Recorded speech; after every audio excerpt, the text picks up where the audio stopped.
Hey y'all. Okay, take two. Earlier I tried to start doing this live and it was just frustrating. So, and my phone overheated, which it never does. It just was a weird situation. So, divine timing. I believe that if you are on this live right now, you may be catching the replay.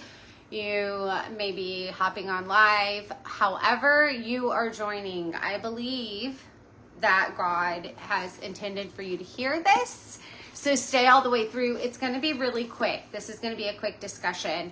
I'm going to be sharing all kinds of stuff over the next couple of weeks to indefinitely. I don't know how long, however long the Lord tells me to. But I'm going to share about domestic violence, what it looks like, how to get out of it, how to repair yourself once you're out of it, because that's like really hard too. Types of therapy that you can go through, where to get therapy if you have no money, how to get out of it if you are lacking financial resources, if you need to go through a divorce, we're going to talk about that, all the things. So what I want you to do right now is, if you know somebody that's going through this, you need to go ahead and save this live, okay? 2, I want you to comment or heart anything. Tell me where you're from. Just heart it and send it to yourself. I want you to send it to yourself so that you have it as a reference point, okay?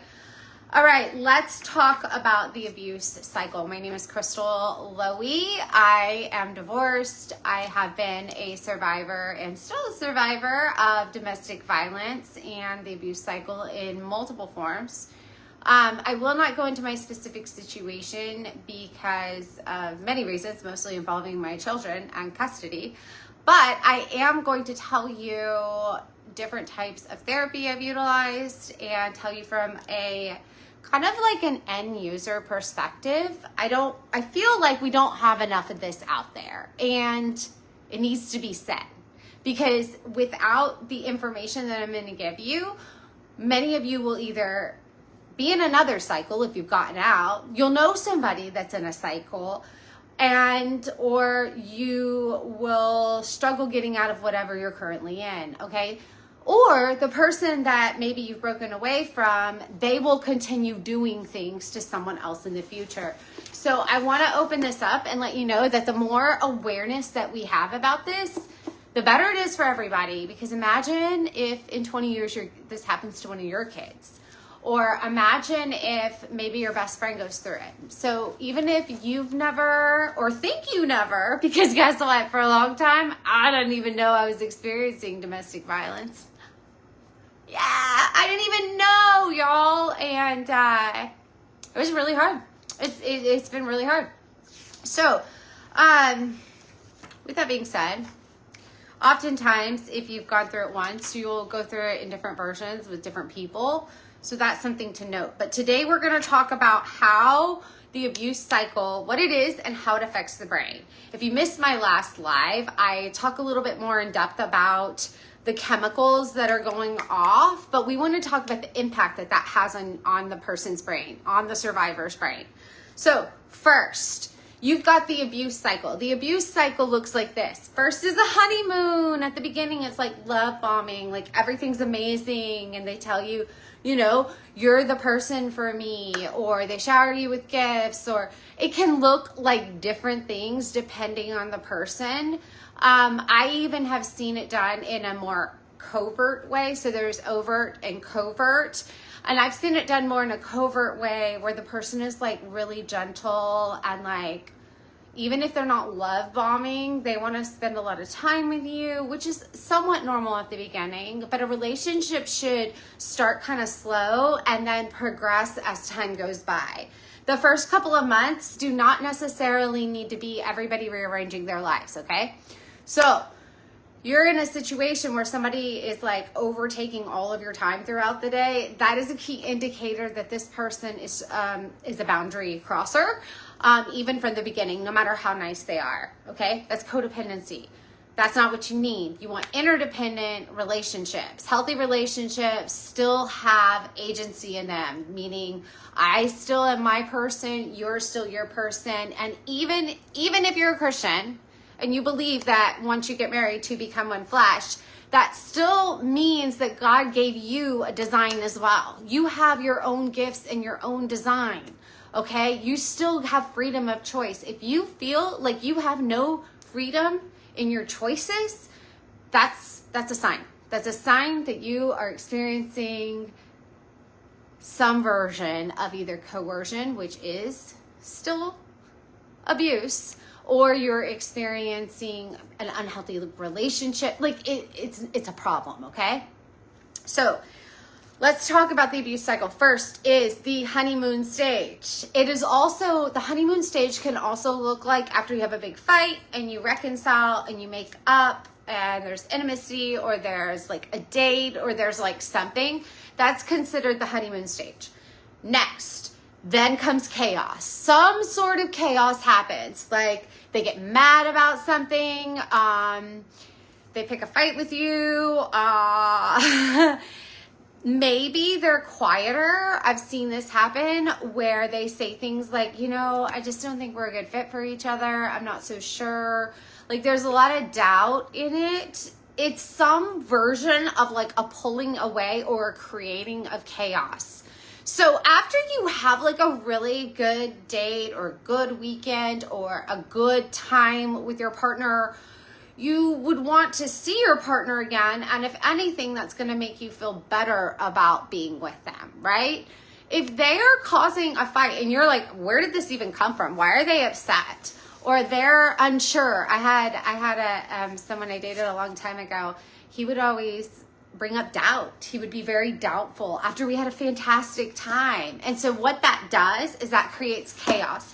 What's really happening in the person that is considered the abuser, okay, doesn't mean that both people don't make mistakes in the relationship. No one's perfect. But typically you'll have the abuser and the survivor. And the survivor is going to be constantly people pleasing, and the abuser is usually doing a lot of the taking, creating more strife. And the survivor is oftentimes a people pleaser, and they're just like, what am I doing wrong? What am I doing wrong? Well, that will go back to your own childhood, and we'll get to that on a different live.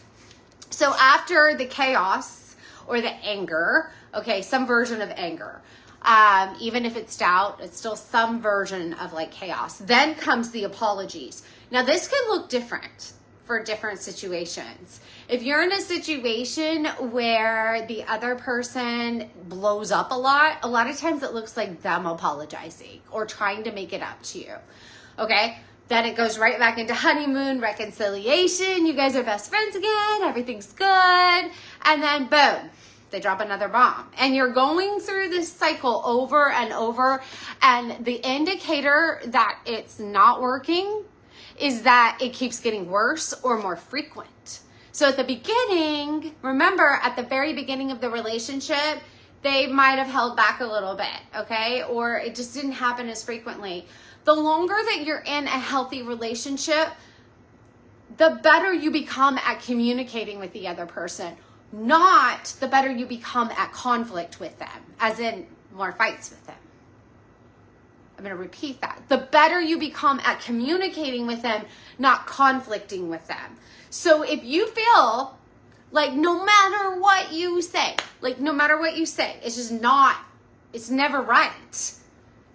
That's another little red flag. Actually, it's a really big red flag.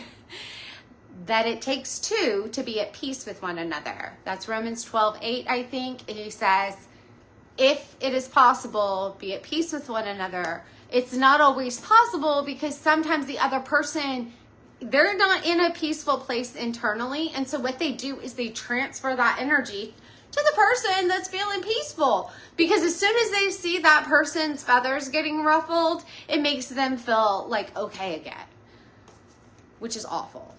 It's horrible. You don't want to be in it. And if you are in it, I'm praying for you. And I know you can get out. You can break free from this. You can heal your own stuff. You're going to have to do some healing because not everybody picks that partner, okay? And maybe not everybody picks multiples of those partners. That was a hard lesson for me to learn, is I had to take responsibility for myself. Why was I people pleasing?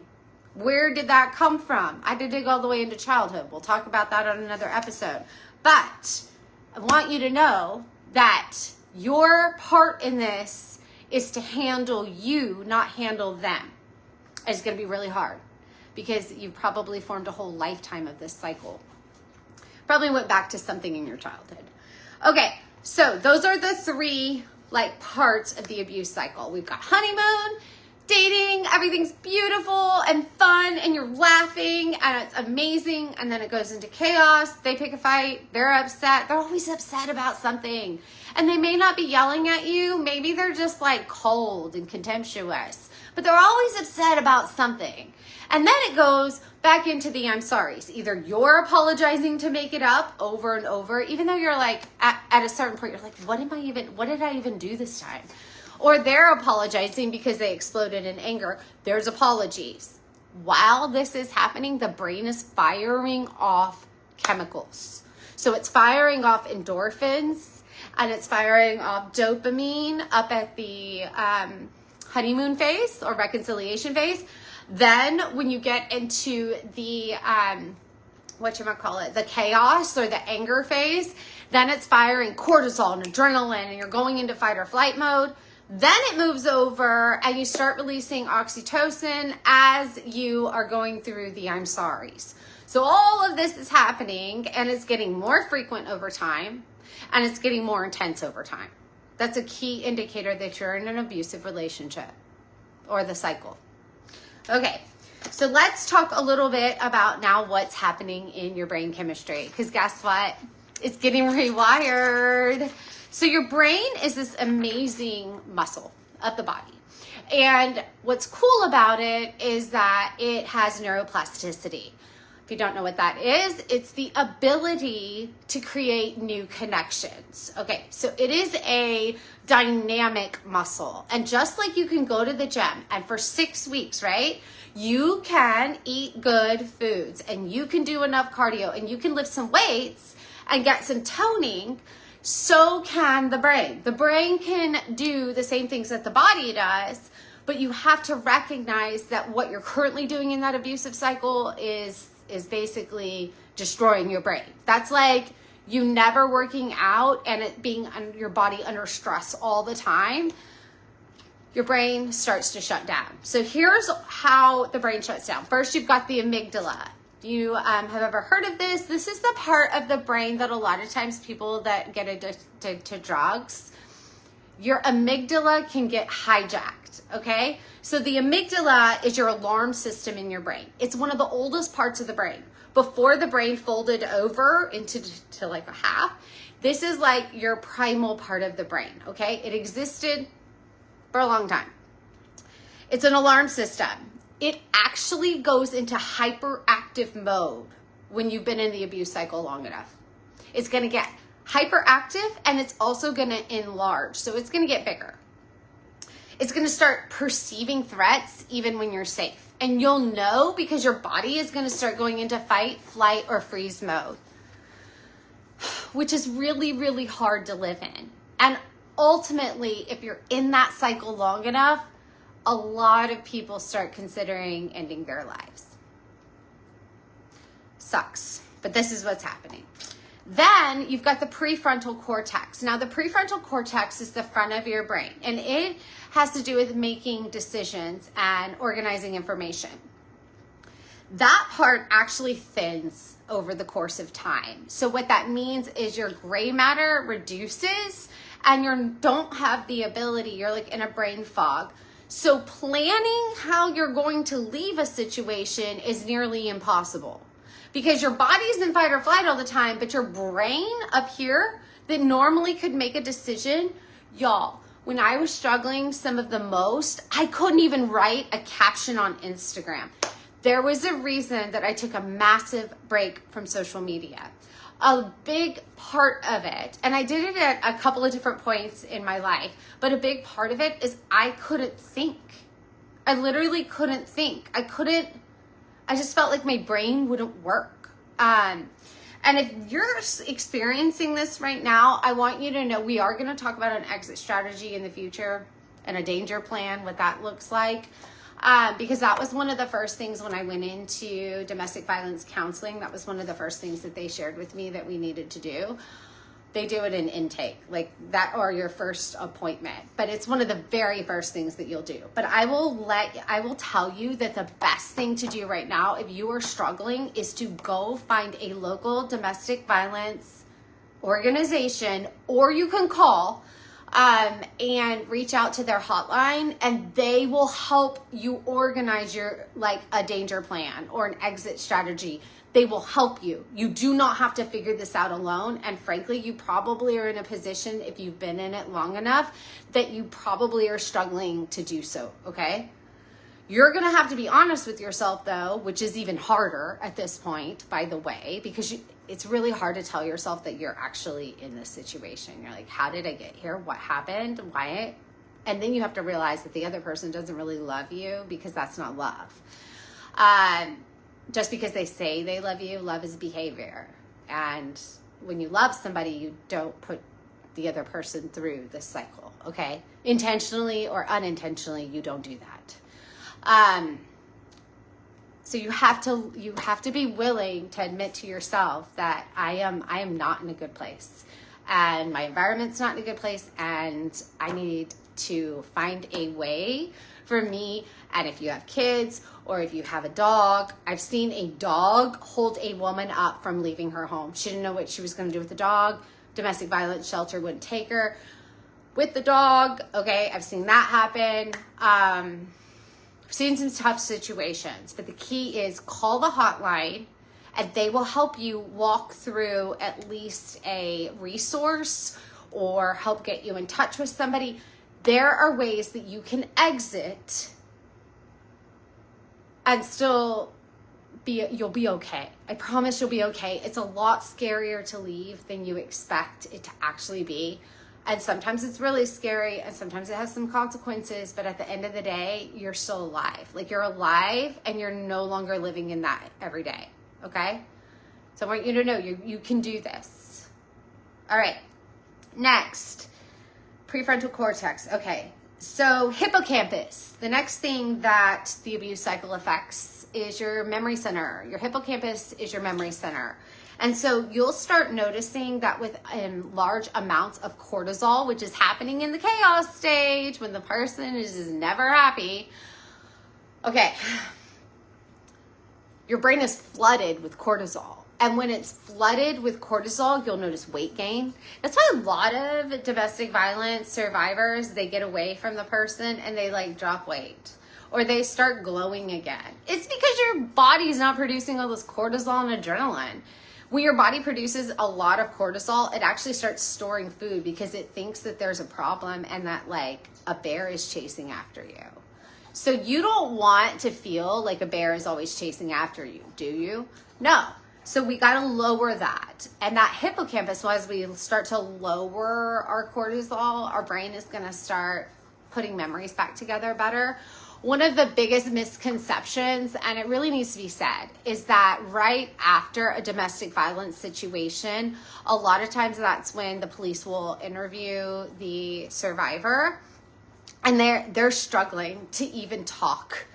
And the reason is their brains are so flooded with cortisol, and their prefrontal cortex has been stretched so thin for so long that they can't put all the sentences together for you. They have to actually get out of fight or flight and get out of it for a couple of days, weeks, months, and then the memories start kind of coming back, and they start piecing back together a lot of the time. And for some people, they will bury their memories so far down, that it doesn't come back up until they go through like an intense therapy like EMDR or something where you're reprocessing.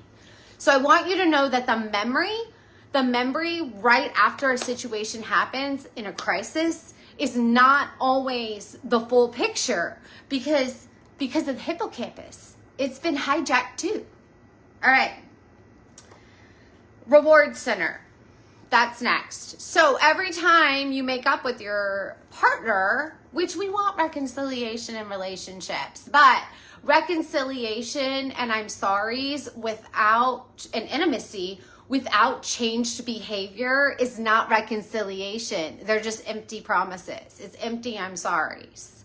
So when we're looking at the brain, the reward center, your dopamine starts firing. Finally, your dopamine's like, oh yes, we're making up. Things are going to be good this time. How many of you have said that? Or how many of you have heard a friend say that? Or like a roommate that you've lived with, or maybe a family member say that. Like, it's going to be different this time. And then like not days, weeks, maybe hours. It's back to the same cycle. Yeah, it's not different. So that reconciliation is going to trauma bond the survivor to the abuser. Because now they're getting their reward for making up. They're getting their reward. They're feeling good finally. And after your brain's been depleted or you've been in fight or flight for so long, like, you'll take whatever you can get because you just want a break from feeling crappy. All right. So that makes you have a false sense of love. And that cycle right there is what's keeping people in these situations, y'all. It's keeping people in the situations. And we have like a bigger responsibility as humans. We cannot treat each other like this. And we can't just sit on the sidelines and watch a friend of ours or a family member of ours go through this and not only give them help, but give them compassion because their brain has been rewired from this relationship. And you can sit here all day long if you've never been in this cycle and say, well, you know, that's for them to handle. Yes, it's for them to handle, but they can't. And they're struggling. Just like a drug addict struggles, so does somebody who's gone through an abusive cycle because it feels very similar to an addiction. You are addicted to the cycle and you don't know how to get out, but you're so desperate to leave, but you don't know where you're going to go because your brain can't even like make sense of this whole thing. It can't even make sense to like, you'll start forgetting like your what bills you paid, or I forgot my daughter's birthday one time. I forgot her birthday. Like, I knew her birthday was on this date, and then the day came, and I did not recall that it was her birthday until like 7 p.m. Why? Because my brain was so hijacked. You don't want to be that. You don't want to live your life like that, and you don't deserve to. And that is not what God designed in our marriages or our relationships with one another or our friendships, or maybe you've gone through this with a parent. That is not what God designed for you. Okay.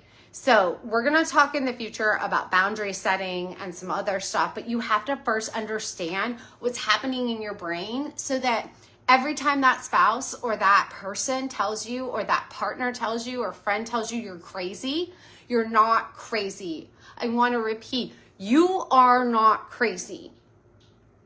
What's crazy is that they're calling this love, because it's not. That's not love. All right. Over time, if a person experiences this, what we just talked about, their corpus callosum, I hope I'm saying that right. I am not a neuroscientist. I am a survivor. And all this stuff was brought up over time in therapy with me. But, and then also some psychology classes I took in college, but I might not pronounce every word perfectly. So bear with me, but the information's important. Okay. So the corpus callosum reduces. That is the connection from your right side of your brain. My dog was walking under the tripod and I was afraid it was going to fall. Okay. So that's the connection between the right and the left side of your brain. It reduces. Yeah, it actually reduces. So what does that mean? That means your emotions and your logic are no longer connecting. And so emotional outbursts keep getting bigger. And your logic is like out here. Nothing's working. And so over time, you will see a person who is in a domestic violence situation unravel. And they want any sort of escape. And sometimes they don't feel like they can escape. And so they'll turn to alcohol, or they might turn to drugs themselves to numb it. they don't know how to get out of it, and they're afraid to leave, because a lot of times what's happening behind the doors is somebody's holding on to all the money. So how do they leave? That person's telling them, I'll take your kids, or you'll never be anything without me, or, you know, where are you going to go? Where are you going to go? I'm sure some of you have heard that. Or nobody's ever going to love you the way that I love you. Okay, all of that stuff happens behind closed doors. So this person whose brain is not functioning properly, and it's been like that over time, now their brain has a completely different structure. And if you scan their brain, it looks different than it did a few years prior, or 10 years prior, or 20 years prior. It actually looks different under brain scans than what it used to. It's no longer functioning like a normal brain. And so we have to have compassion for these people, because progress is not always linear, and the average person in a domestic violence situation goes back 7 to 8 times minimum before they break free. A lot of them break free. And the aftermath is like the emotional debris of a tornado. They have to put back the fragments of themselves back together. They have to figure out, what are my values even? All they know is that they've been living in a state of survival for so long. And they've been isolated one way or another. And you probably wondered, where did my friend go? Where did my best friend go? Or maybe it's you and you're like, where did all my friends go? Where are my friends? Why doesn't anybody care about me anymore? There is a point of isolation that's happening in all of this. So not only do you feel crazy, and oftentimes your partner is saying that you are, but on top of that, you feel alone. So I want to tell you, you're not alone, and you're not crazy, or your friend's not crazy, your friend's not alone. Whoever's going through this, you're not alone and you're not crazy. Your brain rewired itself, and there is some really great news. The brain, just as it can get, the neuroplasticity gets you into this, you can change your environment. You can create a new support system, which we will talk about on a future episode. Even if your family is not supportive, or even if you feel like your friends have all turned on you, or no one understands, I am going to talk you through some different places that you can find support of people who have gone through something similar, okay? And that have the experience to help you. No one's going to hold your hand, but God's going to be there to deliver you out of what we would call Egypt, and he's going to carry you through a wilderness period where it's going to be, you're not going to know what's going to happen next, because in the abuse cycle, you knew what was going to happen. So there's like, for some reason, some strange comfort there, but God's going to lead you out of the wilderness and into his promised land as you go through this. It's going to be a refinement, but I will tell you that what's on the other side is glorious. It's pure glory. And it's peace, and it's joy, and it's you'll have forgiveness even for the person and people that hurt you over the years. You'll have forgiveness for yourself. You'll develop a wider sense of compassion, and at the end of it, you will figure out why the wonderful Lord put you here on earth. So, what are we going to do? We're going to make sure that we save this post. Also, if you're not following me already, follow me. I'm going to drop a link in the comments for Sunday letters. It's a weekly letter I shoot out from Notes on Returning. It's not spammy. It's just some weekly thoughts that will help give you some encouragement during this time. If you have a friend going through it, sign them up. It's just a weekly email, okay? And we're going to also make sure that we develop and we start saying to ourselves that we are whole. We're whole, okay? The Lord loves me. The Lord loves me, and he loves you. He did not design you to stay in this. He's designed you to break free from it with his help, okay? So we're going to start saying that to ourselves, and we're not going to call ourselves crazy, and we're not going to call ourselves, as the bad one, or that we're not good enough. We're going to start rewiring our brains, not only to get out of whatever situation you're in, okay, to not only get the help that you need, but to step into your Christ identity that God designed you for. And then things get way good. So I hope this helps. I wanted just to let you know that I am praying for I saw faces pop on, anybody that interacts with this. I'm going to pray. If you don't feel comfortable sharing publicly, you are welcome to DM me. I appreciate the DMs. Sometimes I take some time to get to them, but I always read them. I read them. But just know that I am praying for you. I'm praying over you that the Lord is going to take you through this, deliver you, and then he's going to give you back all the years that the locust ate, because there's something better on the other side for you. And there is a reason. When you look back, you're going to know what that reason is once you leave. Okay? All right. I love you. Jesus loves you more. And I will talk to you guys hopefully tomorrow. Hopefully. I've got a whole list of stuff. So just make sure you follow so you don't miss an episode.